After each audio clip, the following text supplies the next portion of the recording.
irradiating splendor issued from my nucleus to every part of the universal structure. Blissful Amrita, the nectar of immortality, pulsed through me with a quicksilver-like fluidity. The creative voice of God I heard resounding as Om, the vibration of the cosmic motor.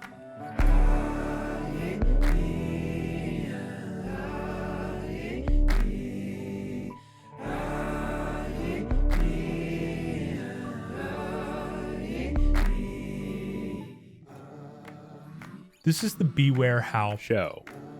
Mystic Philosophy Made Practical. I'm Bob, speaking weekly with Scott and Ryan.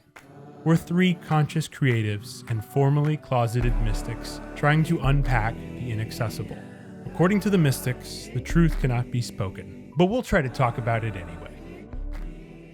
Hello, I'm Bob, and this is the Beware How Show, speaking with Scott and Ryan. Today is Sunday, June 21st. It is Father's Day and my birthday. Happy birthday. That's pretty cool. Happy Thank Father's you.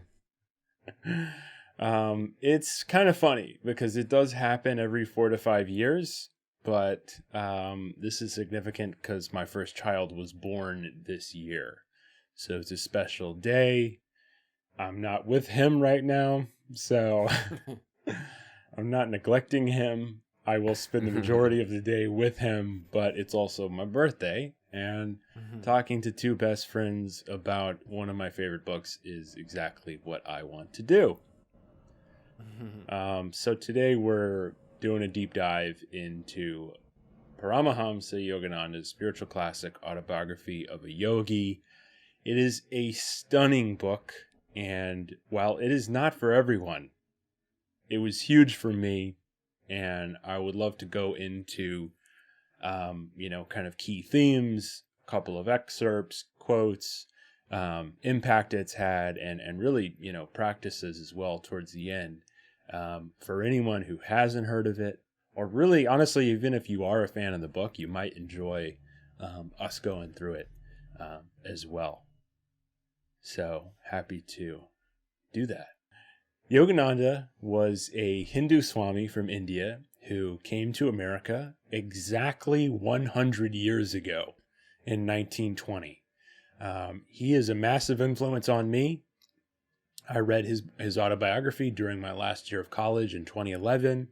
As I was finishing like a 6th class on the New Testament and, kind of Buddhist studies, shamanic studies, Islam, and just reading him, he's like, to me, he's like a Shakespeare and a Buddha. He has this like crazy capacity to articulate this stuff using just poetic prose while also being someone who kind of had these realizations, which is why he's so significant, I think, as a spiritual author. And the realization for me that Hindu gurus love Jesus was so cool and so huge for me. That when I finish this book, he talks all about Kriya yoga is the technique, and that's what we'll be talking about in this episode. And it's a meditative technique. When I finish this book, I said I have to learn this. I will do anything I can to understand how to do this. And there are a couple of different centers here in Austin, Texas. Even this is kind of how prolific and kind of ubiquitous his legacy is. There's a self-realization fellowship in Austin, which is actually his organization that he founded in California in the 20s, 30s. And then the other one is called Kriya Yoga International, which was founded by another disciple of his and his gurus, whose name was Baba Hariharanandaji. And so I learned this technique. I was delighted to see on the Kriya altar Yogananda, his gurus, as well as Krishna and Christ, smiling right back at you, which was a cool validation. And I think also just Yogananda's own kind of awareness of like inclusivity of spiritual masters, and also that he was in America. A big part of his kind of iconic legacy is what he did here. He lived in America for decades, so we'll talk about that. And just wanted to start with a quick quote before jumping into more, I want to hear obviously Ryan's take, who learned the technique, and Scott's read Autobiography as well. So I want to get you guys, before we jump into it too, just want to read a quote from him. He said, quote, "God is love. His plan for creation can be rooted only in love. Does not that simple thought, rather than erudite reasonings, offer solace to the human heart? Every saint who has penetrated to the core of reality has testified that a divine universal plan exists and that it is beautiful and full of joy." There's going to be a lot of his stuff in this episode. And so, yeah, Ryan learned the technique not too long after me. We can talk about the word initiation and kind of everything that comes with that. But I'd just say quickly about kind of Yogananda too. He was a guru in the Kriya lineage of spiritual masters. These kind of Indian swamis who achieved heightened states of humanity, I guess is a good way to put it. And so this book is his life story. It starts with him, his family life as a young child, and it ends at the end of his life, basically in America. And it is extremely metaphysical. It is very miraculous. It is full of kind of, metaphysical happenings. And so it's not for skeptics. It's not for scientific materialists. If you can't get on with the non-physical stuff, stick with mindful meditation, stick with the Stoics, Byron Katie even. Those are all great paths too. And just they're devoid of these fantastical metaphysical instances. I think a few people here, a few people that I've talked to about this stuff that have done, for example, psychedelics, seem to, that helped to kind of resonate some of this stuff with them because of kind of the otherworldly synchronicities. And there are unexplainable healings in this book, mind reading, saints with two bodies, bilocation, astral travel, all of these things that, suspension of scientific material kind of disbelief. And, I'm okay with that, basically.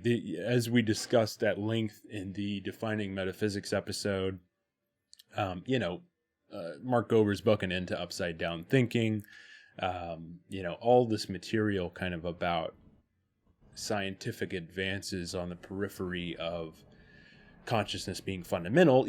I think the angry reviews on Amazon and Goodreads of this book about, people writing in all caps, like, how can anyone believe this? They haven't read An End to Upside Down Thinking, and that's okay. That's the school that they're in. So just wanted to disclaimer that. Otherwise, happy to jump in and happy to pass to Ryan here. Cool. Yeah. Let's see. I was introduced to it by you shortly after I moved to Austin, and I don't remember if the book came first or if just talking about Kriya came first kind of in our conversations. It most likely was the book.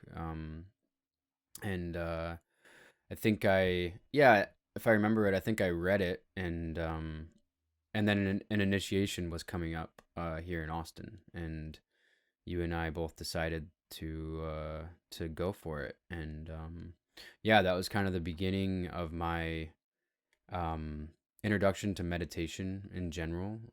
Learning how to meditate was through the Kriya yoga practice. Really, really, truly enjoyed that community kind of in my early years in Austin, and just building a spiritual foundation, a spiritual community here in Austin, coming from Chicago, not knowing a whole lot of people. So it's really great. And yeah, that book was highly impactful on me. I listened to the audiobook here and there. I still have over the years. I'll kind of just hop in wherever and listen for a while. And I've gifted that. I was just running through my head. I was like, I've gifted that book a few times, I think, to my parents and my sister. And actually just over Christmas this past year, we did a Secret Santa, and I got this lady Denise, who's a coworker of mine, and she's really great, and she's really into yoga. And we've had some like a little bit of spiritual conversations.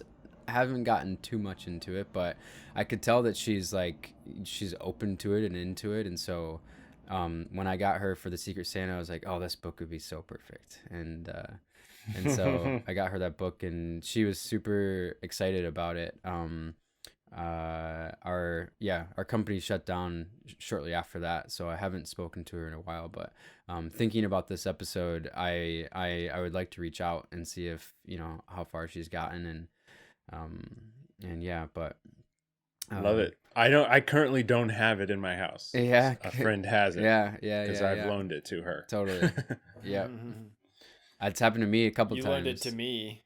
I loaned it to Scott. Yeah, I got it back. And then I had it for years, and then finally got it back to you like recently. So I'm glad it's been sent back out to your other friends. That's right. It's funny. This book and Be Here Now are the two books that I continually loan out, and then especially Be Here Now, I usually end up just giving it away. I'm just, hey, just keep it, and when you're done with it, pass it on. Like, give it to someone else, and I'll just go pick up another copy. And that's happened multiple times with Be Here Now. I really love that. Beautiful. That idea of it, so just beautiful. Kind of making its way through different people. So. It's funny you mentioned that too, because actually there's a book called American Veda, which is a very cool kind of nonfiction history of Hinduism and Vedic philosophy in America, and by a guy named Philip Goldberg, who interviewed hundreds of people for this book, and talks about like from kind of Emerson and Thoreau days, who were reading the Gita in America, all the way up to now, and so very extensive history. And he said by far Autobiography was mentioned the most, and Be Here Now was second. Oh wow. As far as initial jump starting of people that who are now kind of spiritual teachers and practitioners. So it's amazing. Those were the two books that did it for me. Yeah. That's really cool. It's really amazing so cool. How impactful this a kind of a spiritual book like that can be, or a couple of them. It got me too, for sure. Bob opened my horizons with that one, for sure. that it was years ago I read it, but it's still, and I'm trying to get back through it now, and just remembering all my favorite parts. There's so many of my favorite parts that I forgot, like it really does require like many rereads, I feel, just because of his language is, like you said, there is like a lot of poetry in his language that there's the way he expresses thoughts, especially in like metaphysics and other things, that I just hadn't heard said like that anywhere before. And so it probably is a product of his unique history of having been raised in, like steeped in that like spiritual life, but then also having like a Western education that lets him kind of like bridge the worlds. And so his turn of phrases are always pretty incredible to my ears. Yep. Absolutely. Exactly. Yeah. Yeah. And it's coming from his own experience. Mm-hmm. I mean, it's all of that. Mm-hmm. It's all of that. It's a sincerity, and it's a connection, and it's I think, there's a creative capacity to spirituality. And so like, if he's going into that state and the words are just coming out, I think vesselhood is kind of a key theme of the book. And so, it speaks for itself because of that quality of language. Yeah. Yeah, absolutely. I would say, just kind of finish up my experience with it, but the biggest takeaway for me always has just been how incredible the storytelling is. I think the most powerful part is just the way it comes from his personal experience, and it's the way that he describes his experiences. So it's not like other spiritual books where they're kind of talking about ideas or concepts, and you're trying to listen to these ideas or concepts and try and feel how they resonate with you or how they vibe with you. It's just, this book is just him telling you his experiences, but the way that he describes them, it pulls you right in. You're just, you can feel what he's feeling, and just in the way that he's able to describe these moments. And I think that's why it's so powerful. It feels very inclusive, and it really, it has this ability to kind of bring you right to the feeling that he was feeling. So Totally. really, really powerful. It's not kind of wooden nonfiction about spirituality. Right. It's living. I was listening to it. I've read it a dozen times, but just listening to it on audiobook this past week, it goes precept, example, like Sri Yukteswar, his guru, will say something, and then there'll be a scene in his life that exemplifies what they were talking about. Yep. Or vice versa. And so it's the plot points of his own life show how that spiritual principle applies to the human experience. Yep. Exactly what you're saying. Yep. It's just like, it makes it so much more tangible. And even though it's fantastical, it's like, it's relatable somehow, even though it's miraculous, it's quite, it's a masterpiece, there's no question. Big fan. A lot of interesting stories of his like childhood and his kind of some of his just like first notions in like early child, and obviously he had like the history of his mother passing away when he was, I think, still fairly young when it happened, and you can tell that had like a big impact on his kind of like desire to seek out.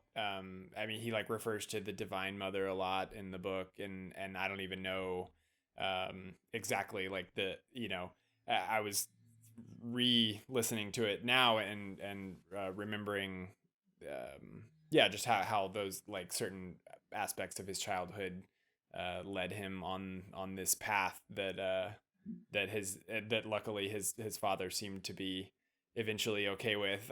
but it was interesting to hear that, like, those how those early events guided him. But yeah, absolutely.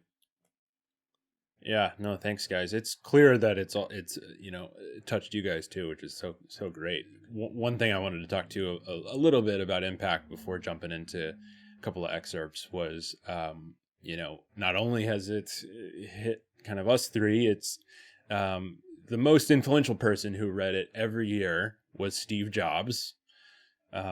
Steve Jobs was obsessed with this book. He was obsessed with Yogananda, and so much so that for his own memorial, as he died of cancer and he kind of knew how he was going out, he ordered 500 copies of the book for each guest to be given this book, at his memorial. So I'm recording this podcast on a Mac, texted y'all earlier on an iPhone. Pretty big deal that Steve was into this material and this man, and the other person too. I think the Beatles are such foundational figures in not just British and American music, but in world music and world culture. Their most famous album is Sgt. Pepper, and Yoganandaji is on the cover of Sgt. Pepper among, the mosaic of kind of cultural faces. Yogananda and all the Kriya gurus, including Babaji, are hidden in the crowd because George Harrison was a huge fan of Autobiography, and as kind of a, he was like basically the first rock and roll star to learn the sitar, and gave this huge, just superstar boost to not just Indian music, but also Indian philosophy through his sitar teacher, Ravi Shankar, who was a philosopher kind of in his own right. And so that relationship is beautiful and impactful to so many, kind of Western, Eastern appreciating Westerners. And so, George Harrison was huge on Yogananda. I think there's a picture too of like George Harrison meeting, I think it was one of the presidents who replaced Nixon. Ford. He's meeting Gerald Ford, and he has a button of Babaji like on his coat jacket. That's so good. Like here, it's so great. Ford was like, "Is that Jesus or is Right. that a different guy?" Yeah, another Christ, actually. Similar. Yeah, so good. Cool. So just had to mention those guys. Touched a lot of people, and I think key themes. I have a couple of excerpts that I want to read. This is, I think this is just going to be like a 75-minute commercial for this book, because really just read the damn thing and get blown away if you're interested. I think a couple of the key themes are, that divine guidance is something that is constantly, helping us. There's this kind of inner connection of divinity that's accessible, by all people, by all beings. And so, kind of living your life in a spiritual way, doing these kinds of practices kind of clears you up to become able to receive guidance, to receive kind of intuitive information about the ideal way to live your life. And Kriya Yoga as a meditative technique, kind of more specifically, helps you become that kind of vessel. And there's metaphysics involved there. And we don't have to get into that too deeply, but basically there's this concept called the chakras, which you might have heard of if you're listening to Beware How Show. They've kind of become more well known over the years and kind of through yoga, the proliferation of yoga in America. But physical yoga is somewhat distant from this. This is more spiritual side of yoga, and kind of more Hindu scripture, Hindu philosophy. And essentially the idea is there's 7 chakras going up the spine. I think we talked about this in another episode, but the lower chakras are kind of carnal and animal, and he talks a lot about kind of humanity being exactly in between animal and divine, or carnal and angel. Kind of, we're the midpoint because we came evolved from primates. I guess, I'm not sure how the evolutionary aspect plays in here, but we're the split between the higher and the lower, and so we have our conscious ability, our choices, the way we live our life, kind of sends us down the chakras or up. And like he says, quote, "You do not have to struggle to reach God, but you do have to struggle to tear away the self-created veil that hides him from you." I know it's accessible. Divinity is accessible to all beings, but there's this kind of removing or purification kind of is although that word is a little problematic in some ways, but that's kind of the idea. That's a theme for sure. Similar to that quote in Course in Miracles, remove the obstacles. My brother. That's 100% why I quoted it. Yeah, of course, in the first couple of pages is removing the obstacles to the awareness of love's presence. Yep. Yeah, exactly. And maybe part of the reason why it was such a mind blower to this book over the past, it was published in 46, the past nearly 100 years, is because it was flipping kind of people's preconceptions about spirituality, which we'll get into. His guru also. Well, let's get into his guru lineage, and then we can kind of uncover what they taught, because it's a massive part of the book, and it's kind of where he gains his spiritual understanding. I'd say, briefly for some background, it starts with Lord Krishna, who is a Christ-like figure of Hinduism and of ancient India. Krishna was almost a mythological figure. Scholars think he actually was a person, but he's from this ancient Hindu epic called the Mahabharata, and there's a small section of the Mahabharata. It's a very long poem. I think it's like 10 times the Odyssey or something like that. There's a little middle section called the Bhagavad Gita, which means the Song of God, and it's just Krishna talking to his cousin Arjuna, and it's definitely a core component of Hindu philosophy. What Krishna, the answers he provides to Arjuna, which we'll probably do one on the Gita, honestly, at some point. But Krishna kind of was the beginning, and then the saint in a more recent history who became an avatar, became kind of this,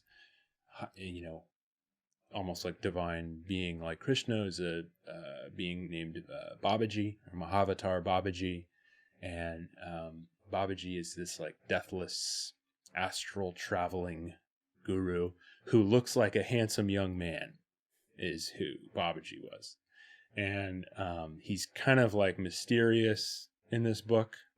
He surfaces and imparts wisdom, and essentially he teaches his main disciple was this teacher named Lahiri Mahashaya, who Lahiri was, he was actually he worked for the railroad, I believe. He worked in an office in the middle 1800s in India. And he met Babaji in a cave, kind of preposterously, as described in the book. And Babaji teaches Lahiri Mahashaya Kriya Yoga, who then Lahiri basically teaches that technique to the masses. Kriya Yoga more to householders and family men and women, called grihastas, Sanskrit.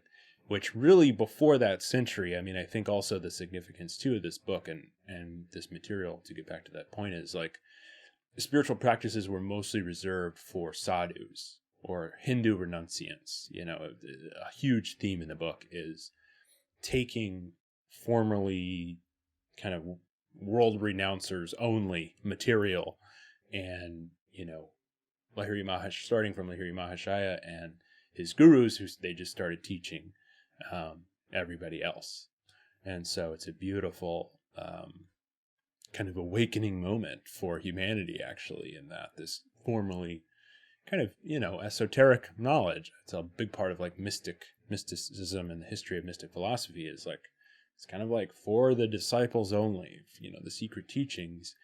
And so that's what these guys were doing. They were teaching this technique to family people, and they recognized, I think, in some capacity of like a larger cosmic advancement of civilization. You could probably say that like we need everybody to have a practice in order to kind of level up, so to speak, or kind of consciously evolve humanity into kind of a higher state of existence and harmony. This is something that should be for everybody. And so that's a huge part of the book. Mm-hmm. Yeah, seems like his Yoganandas mission with the book and his travels to America is like he was kind of his gurus gave him that mission of exactly opening it up to the rest of the world. It was kind of like it seemed like a pivotal moment in the lineage. Exactly. Yeah, there's a specific quote from Babaji. Babaji actually shows up and speaks to Yogananda at a couple of places, and one is right before he goes to America. He says, quote, "You are the one I've chosen to spread the message of Kriya Yoga in the West.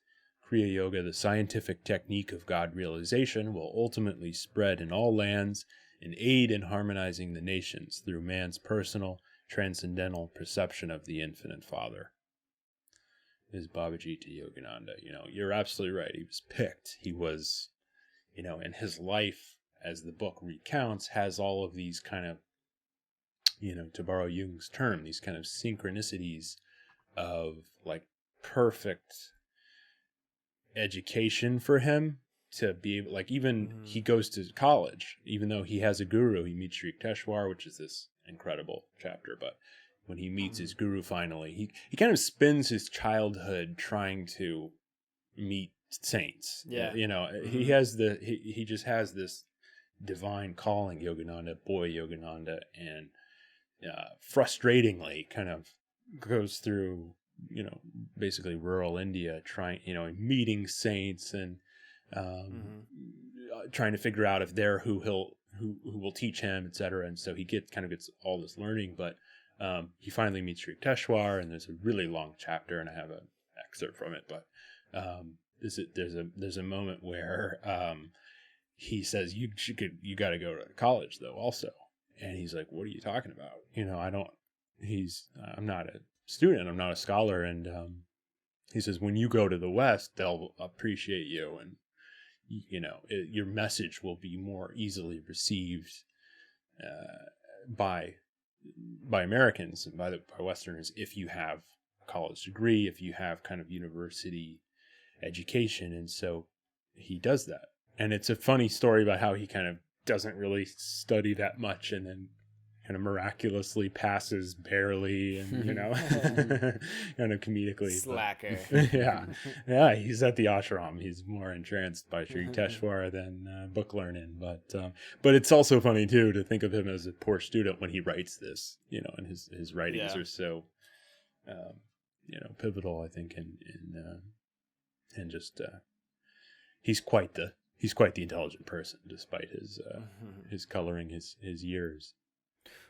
Something that just came to mind, something I love about the book in general and a lot of these stories is just kind of like the prophetic nature of a lot of it, and how it just like unfolds in this really beautiful way that, like, in those times there was no way that Sri Yukteswar had communication with Americans, but he knew there's just like there's something that he knew that this is a thing that you should do that's going to help, and it's just kind of being tapped in, kind of being tuned into that, and it just like following that energy and watching it like kind of unfold in that way, and that the whole book is like a series of unfolding in that way, and I love that. Yeah, absolutely. I think you hit it on the head too about the idea that like they are tapping in, that there's this idea that there's this cosmic intelligence that is, far expands beyond the rational mind, and the rational mind is important, obviously, like it's how we survive and live, but you can't deny this, larger intuitive communication, and there's an early chapter where he again he's going to all these different saints, desperately trying to get either information or experiences, and he asked this one guy to grant him a samadhi, which is the Sanskrit term for kind of realization. And he says, "Dear one," the saint replies, and he says, "Dear one, I'd be glad to convey the divine contact, but it is not my place to do so." The saint looked at me with half-closed eyes. "Your master will bestow that experience shortly. Your body is not tuned just yet. As a small lamp cannot withstand excessive electrical voltage, so your nerves are unready for the cosmic current. If I gave you the infinite ecstasy right now, you would burn as if every cell were on fire." It's amazing. Isn't that great? I mean, that explains a lot about the progression on the path,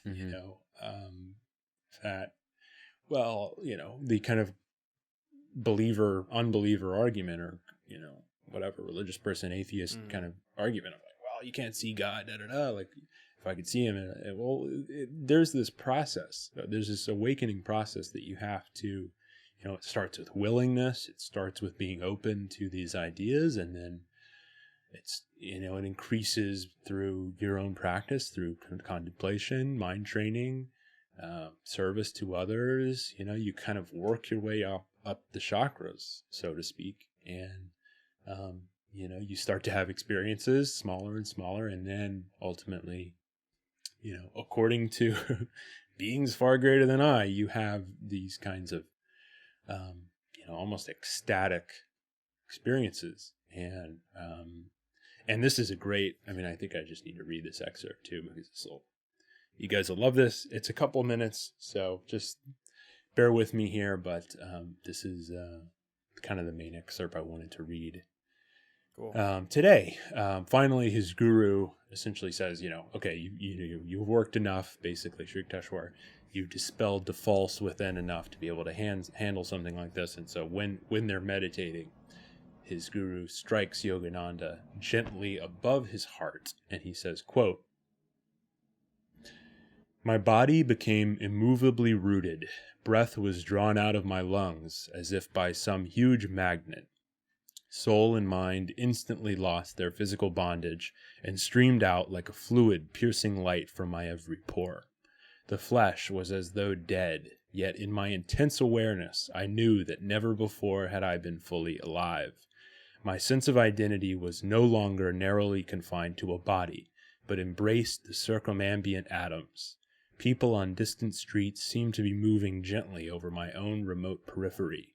The roots of plants and trees appeared through a dim transparency of the soil. I discerned the inward flow of their sap. The whole vicinity lay bare before me. My ordinary frontal vision was now changed to a vast spherical sight, simultaneously all perceptive. Through the back of my head I saw men strolling far down Raigat Road, and noticed also a white cow who was leisurely approaching. When she reached the space in front of the open ashram gate, I observed her with my two physical eyes. As she passed by, behind the brick wall, I saw her clearly still.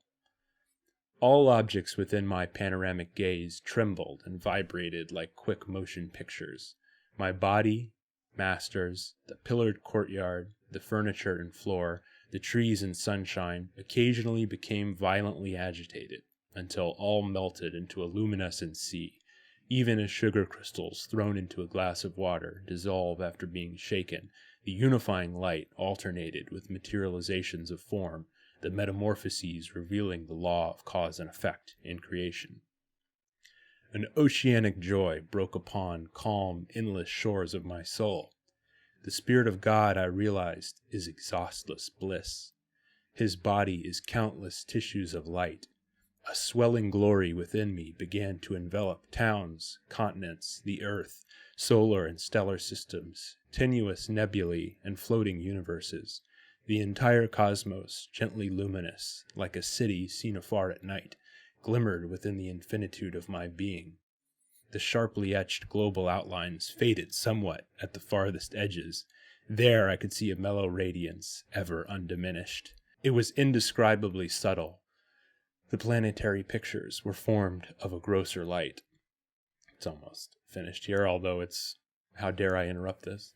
The divine dispersion of rays poured from an eternal source, blazing into galaxies, transfigured with ineffable auras.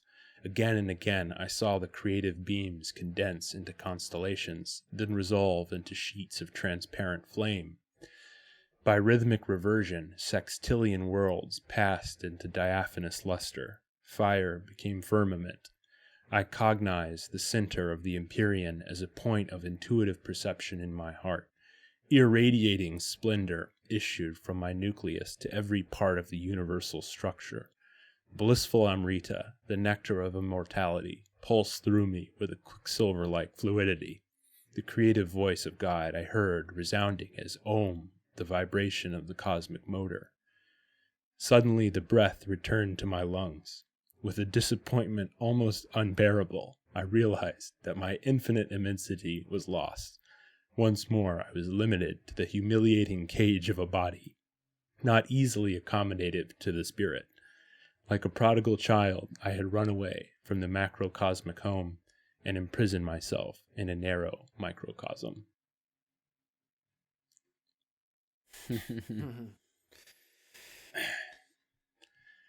So, what do you say after that? Yeah, for real. But his guru thought he was ready and tapped him on the chest, and all that happened, huh? yeah, I mean, I think to the Centennial. skeptics,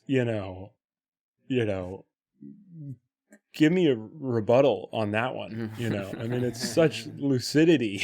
Right. How sharp he's poetic, but he's also extremely clear. Right. I mean, it's descriptive and specific. I mean, and he's also a English second language. You know, I mean, this is that part blows my mind. I was thinking about that right about halfway through. I was like, and this is his second this language. is not a native speaker. Like, that is just absolutely incredible. It's stunning. I think it's the crucial part. In fact, I think it's one of the reasons I love his language, is because I can tell it's coming from the mind of someone who learned another language and is you know, it's as close as I, as like a English speaking person, can get to like reading his, you know, like the original languages of what he's trying to describe. Mhm. So yeah, I love it. Yeah, there's nothing missing in the description, you know. Yeah.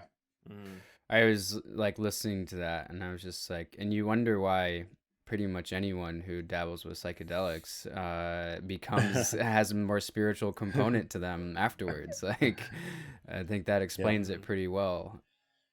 Yeah, barrier destruction, you know. Yeah. That's what the mystical experience is. It's separateness dissolves. Right. And you know, ideally we get that experience naturally, like Yogananda, and I think psychedelics certainly aid that process of neurons firing, etc. But yeah, I think the goal is to have something like that. There's a kind of a funny in conclusion here. I'll just finish up the excerpt, which is, he says, my guru was standing motionless before me.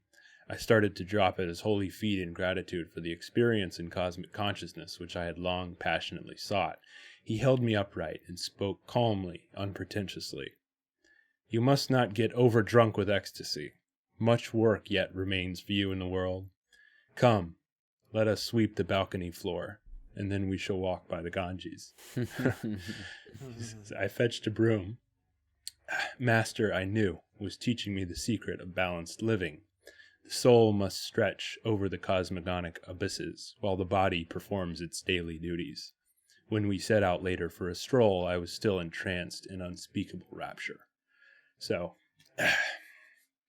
you know, a huge theme of this is having those experiences, but also, you know, it's called Dharma in Buddhism, like, you know, your responsibility in your incarnation. Mm-hmm. And Sri Yukteswar, completely, you know, unbothered by such a, you know, the magnitude of that experience. He's like, go get a broom. It's all right. You know, experience all of the universe and then go do some dishes afterwards and you'll be fine.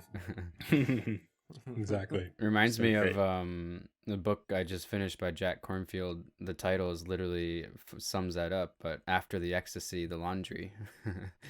No way. That's perfect. Yeah, that's the name of the book. That's great. Shout out to Jack. Yeah. That's so good.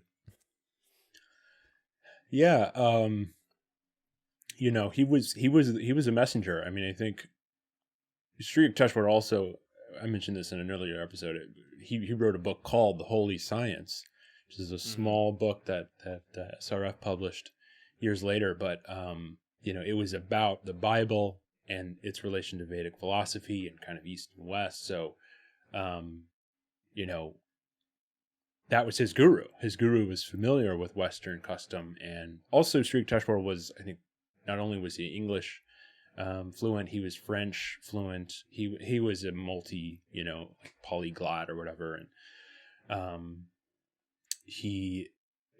Vivekananda, who's come up before, who Scott's reading right now, and we'll do a Vivekananda Ramakrishna episode because love those guys a lot, and they're in a separate lineage. You know, it's kind of, once you get into the spiritual path, I should say, once you kind of start reading about these different masters, you'll see, you know, different lineages and different schools of thought and stuff, and how they're similar and how they're not, and you know, love those guys. So Vivekananda came over in the 1890s. He landed also in Boston.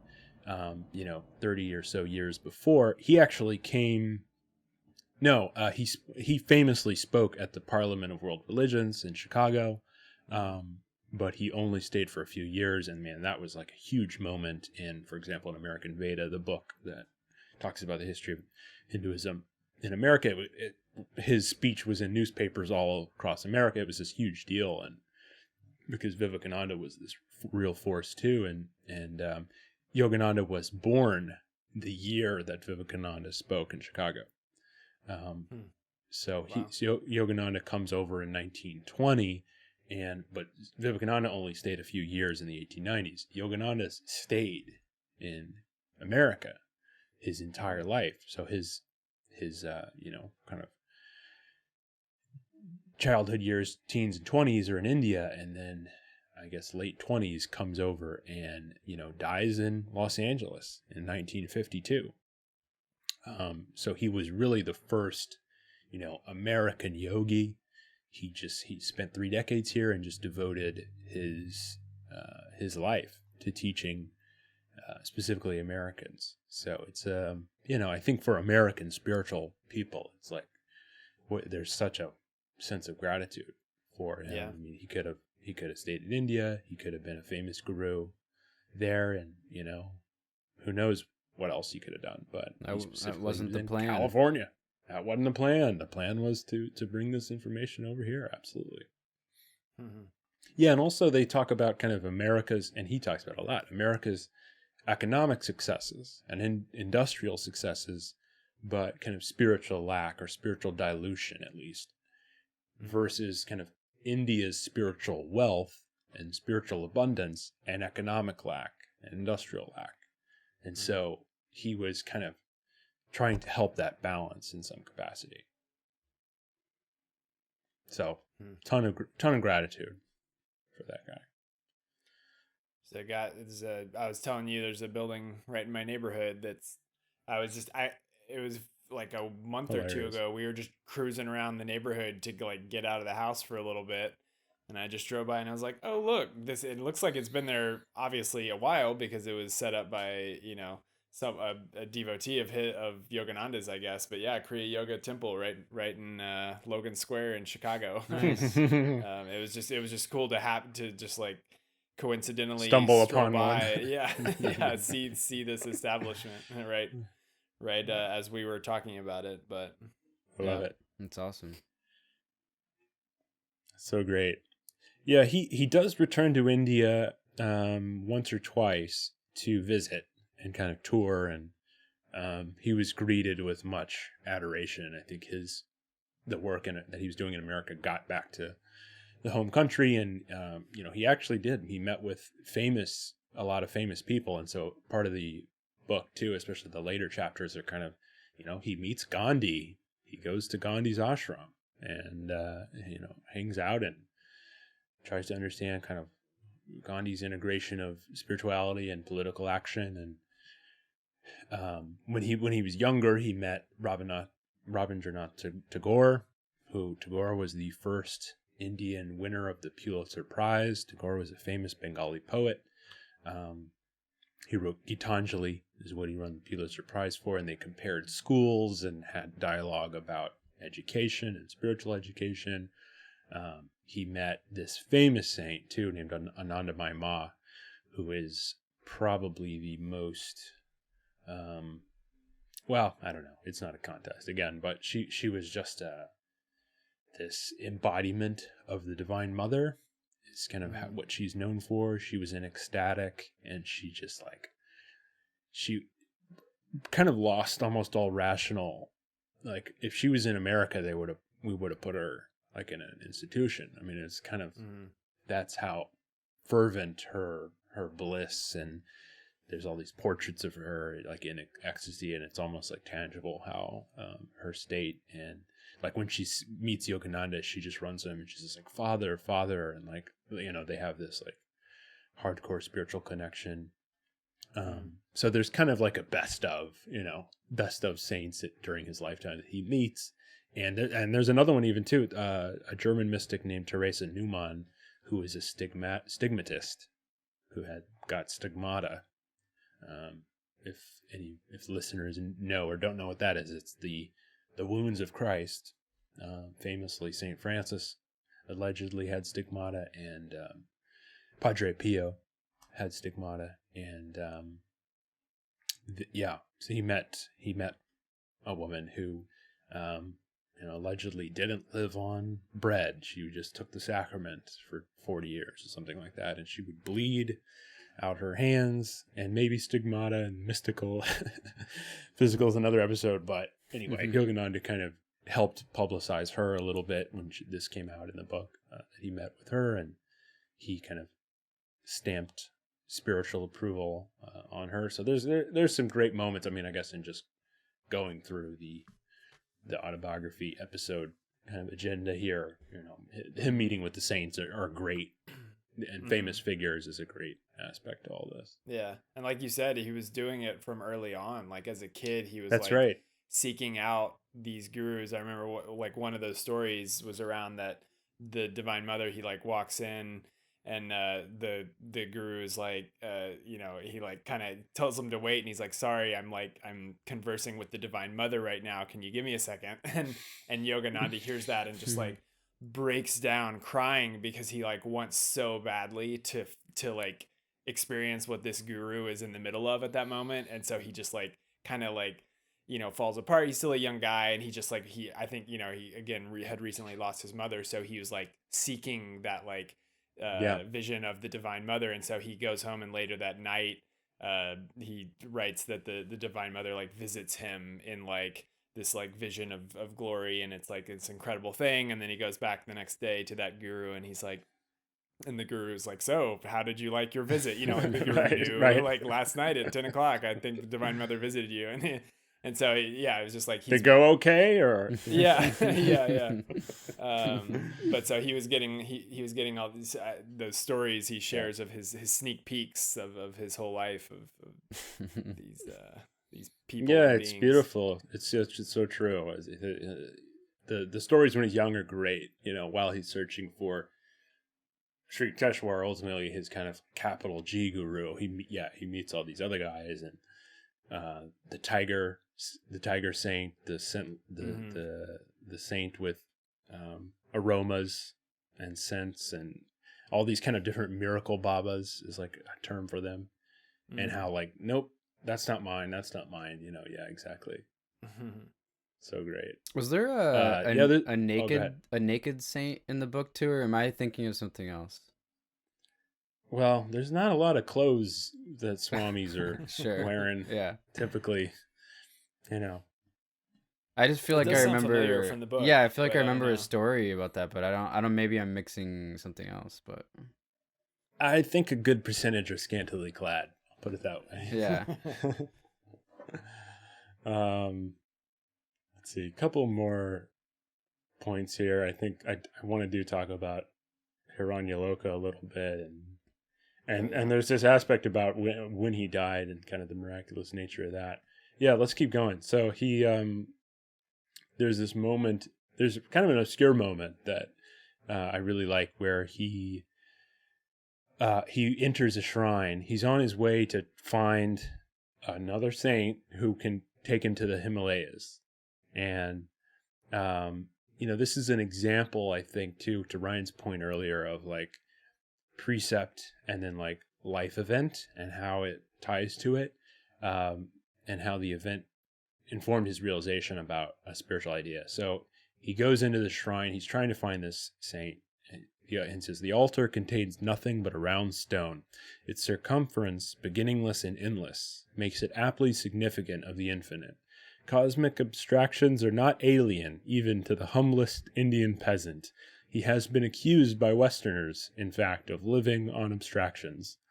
My own mood at the moment was so austere that I felt disinclined to bow before the stone symbol.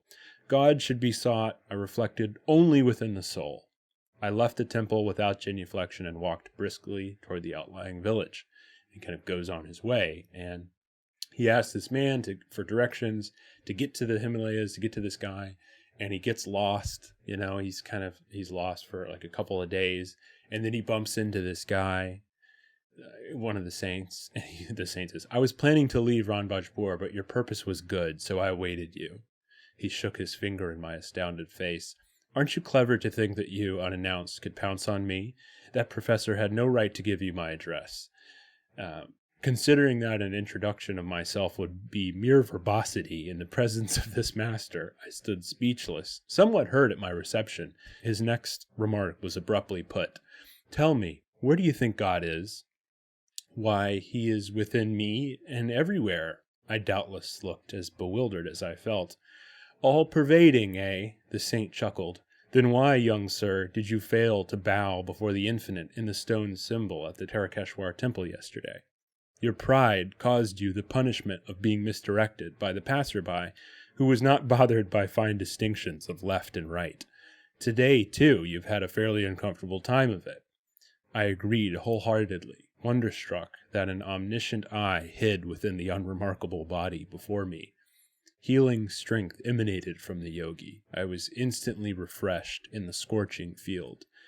Quote, the devotee inclines to think his path to God is the only way, he said. Yoga, through which divinity is found within, is doubtless the highest road, so Lahiri Mahashaya has told us, but discovering the Lord within, we soon perceive him without. Holy shrines at Tarakeshwar and elsewhere are rightly venerated as nuclear centers of spiritual power. So, and then he says, young yogi, I see you are running away from your master. He has everything you need. You must return to him. Mountains cannot be your guru. So he kind of has this just a tangential chapter. He just kind of goes, he was called by the Himalayas. I think allegedly from a past life, he was a yogi in the Himalayas and wanted to go back there. But this is just, a great example to me of how, I think too, to Scott's point about like the rereads, that's just a small moment, but that explains a lot from a metaphysical kind of metaphysics of spirituality or mechanics of spirituality function that, the divine is within, but there's also, but don't neglect the ritual of veneration within that shrine, as he did kind of dismissively of that temple, and that karmically made him lost for a couple of days because he kind of was egoistic about it and he wasn't in tune with the reality of the situation that more advanced master helped him realize. Mm-hmm. I feel like a lot of his stories he's kind of talking about, this is where I was prideful or egoistic, and then this is what happened as a result, and before I figured out what I was thinking wrong, or a lot of his personal stories are like that, which I like. Exactly. Here's how I naively interacted, and how it was corrected. Yeah, exactly. I know we're actually getting close to time, so I feel like maybe Hiranya Loka we could do in a later, maybe a psychedelic one, honestly. Yeah, that's a fun one. I love that one. So wild. I mean, the astral realms. We'll hang out on that one. I think the play between his family life and monastic life, his parents wanted him to. They appreciated his spiritual aspirantness, but they also wanted a son to have a family and to have kids. And one of the last jokes in the book is he talks about having having created this organization and having different institutions and stuff like that. He says something like, "What a huge family, or what a larger family I had, more so than if I would have been a quote unquote family man," or something like that. There's a fantastical aspect too after he died that I didn't know, because it's not in the book. Obviously, he wrote his autobiography. On Wikipedia, it talks about, when you read him on Wikipedia, there's allegedly when he had a heart attack, and he knew he was going. I mean, he was giving a lecture actually, and said something like, Mother India, I return to thee, or something like that, and then has a heart attack and dies. And his disciples wrote their own accounts of kind of his own knowledge of leading up and all that. Again, more fantastical, but the Self-Realization Fellowship is very proud of the fact that there is the mortuary director in Los Angeles wrote a note about his body that was notarized in the LA County. It said, quote, "The absence of any visual signs of decay in the dead body of Paramahansa Yogananda offers the most extraordinary case in our experience. No physical disintegration was visible in his body even 20 days after death. No indication of mold was visible on his skin, and no visible drying up took place in the bodily tissues. This state of perfect preservation of a body is, so far as we know from mortuary annals, an unparalleled one.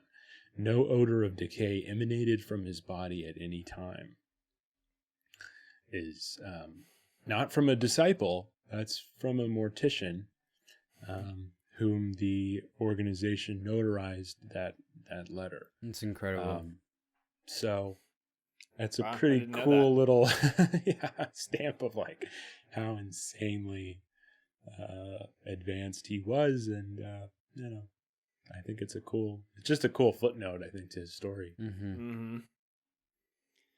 I had in my read this week, I had a quote of his, a line that I cracked me up that I wanted to say. That it was, he said, "Millionaires are unconscious martyrs," and he was talking just about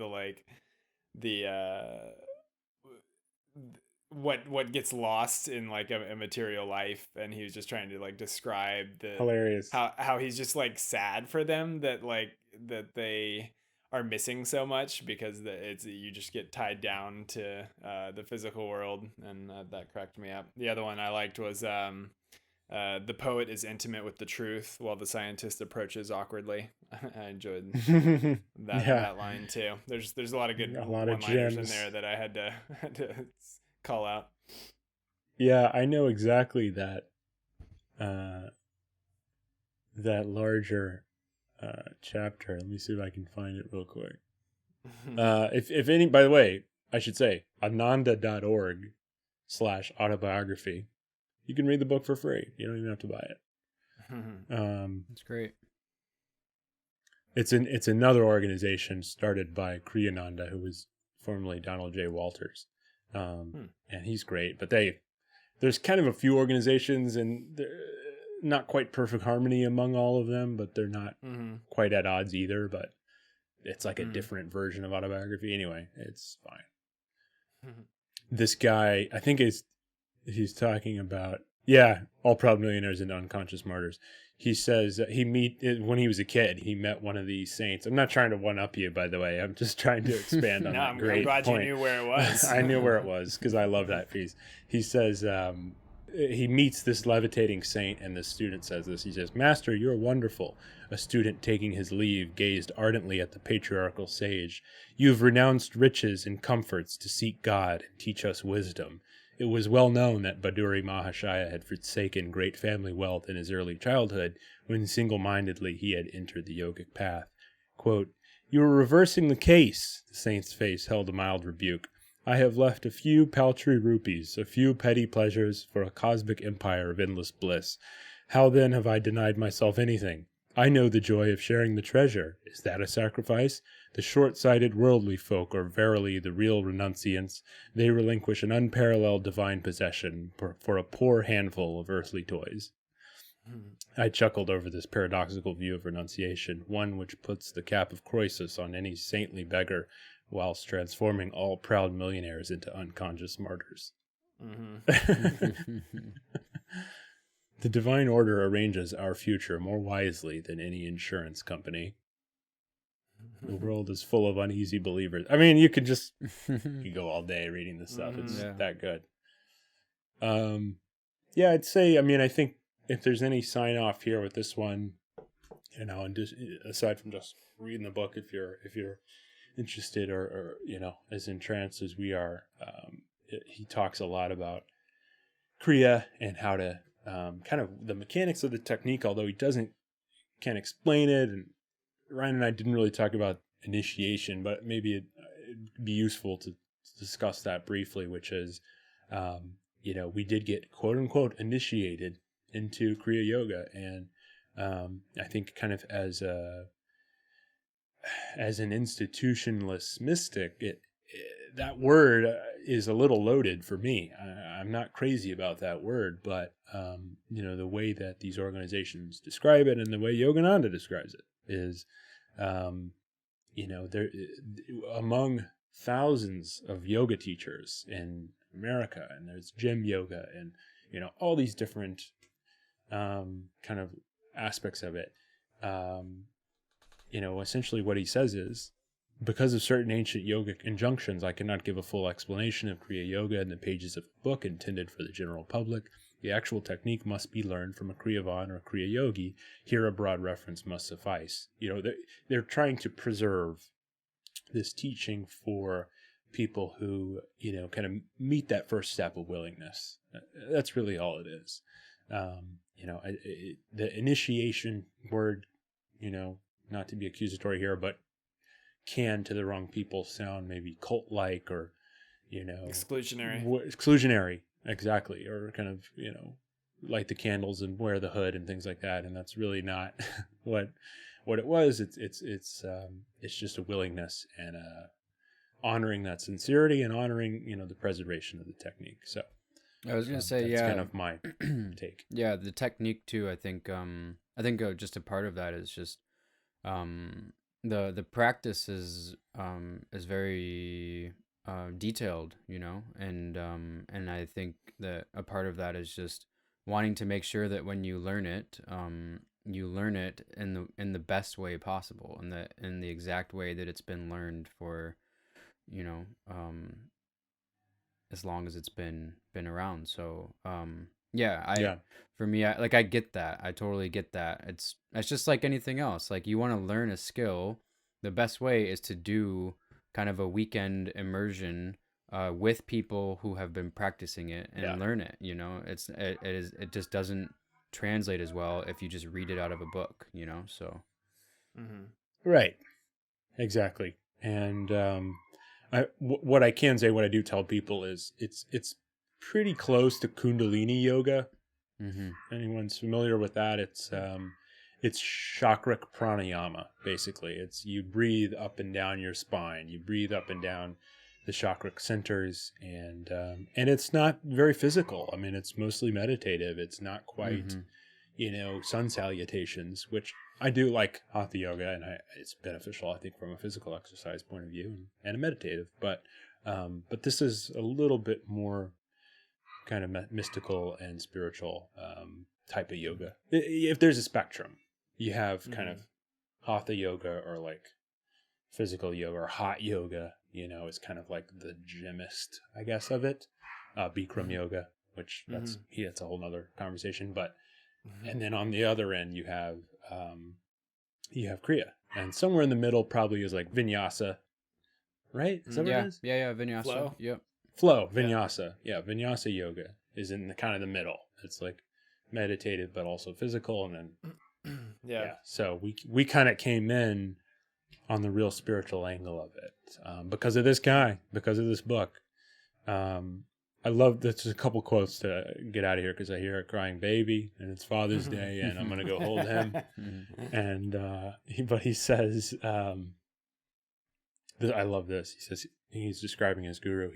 He fitted the Vedic definition of a man of God, softer than the flower where kindness is concerned, stronger than the thunder where principles are at stake.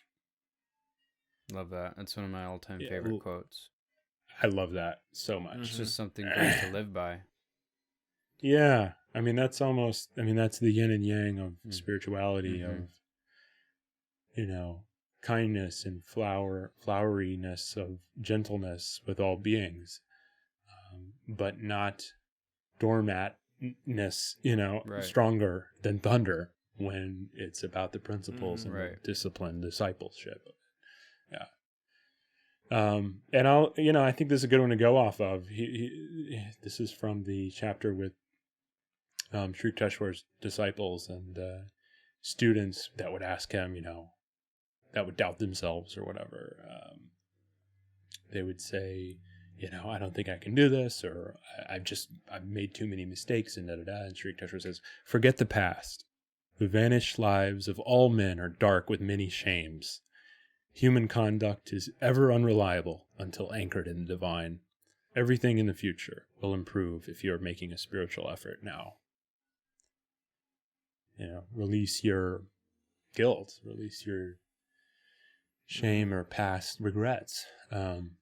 It's about the present moment. It's about planting the seed of this, contemplative practice, and no better time than going now. forward from there. No better time than now. Beware how.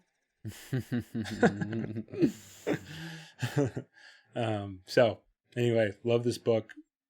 Thanks, guys, for thanks for going having through it it with me. Happy birthday again. Thank you. Yeah. Happy birthday. Yeah, Happy man. Father's Day. Thank you, guys.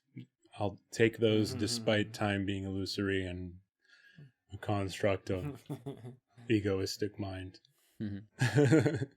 We'll have the consciousness of it and also sweep the floor. Yep, time to go sweep the floor. I gotta go do the laundry, actually, ironically. That's right. See ya. That's exactly right. Thanks, guys.